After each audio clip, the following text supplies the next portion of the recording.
మీ మనసులో ఉన్న కోరికలు వెంటనే తీరిపోవాలి అనుకుంటున్నారా? అయితే మీకు చక్కటి పరిష్కారం 42 రోజుల శివాలయ దర్శనం. అవునండి, మీరు వింటున్నది నిజమే. 42 రోజుల శివాలయ దర్శనంతో 42 రోజులలోనే మీ మనసులో ఉన్న కోరికను ఇట్టే తీర్చేస్తాడు ఆ శివయ్య. కాకపోతే కొన్ని నియమాలను పాటిస్తూ దర్శనం చేసుకోవాలి. అవేంటో చెప్తాను, నోట్ చేసుకోండి. రేపటి నుంచి మీరు శివాలయ దర్శనానికి వెళ్ళాలి అనుకుంటున్నారా?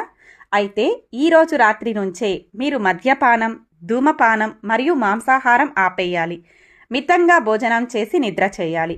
స్నానం చేసి విభూది ధారణ చేసి మీ ఇంట్లో ఉన్న దేవుడికి నమస్కారం చేసి శివాలయానికి బయలుదేరాలి.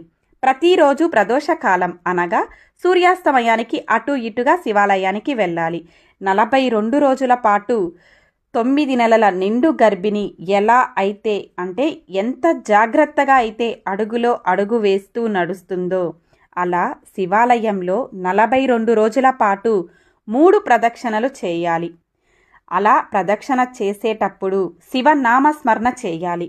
ప్రదక్షిణల తరువాత శివలింగంకి నమస్కారం చేసుకొని మీ మనసుకి తృప్తి పడే వరకు శివలింగం చూడండి. ఎలాంటి కోరిక కోరుకోవద్దు. ఎందుకు అంటే ఆ శివయ్యకు తెలుసు మీకు ఏమి కావాలో, మీకు ఏమి ఇవ్వాలో. ఒక 5-10 నిమిషాలు ఆ శివాలయంలోనే మీకు సమయం ఉంటే శివనామ జపం చేయండి, లేదా ప్రశాంతంగా కూర్చోండి, చాలు, అంతే. తర్వాత ఇంటికొచ్చేసేయండి.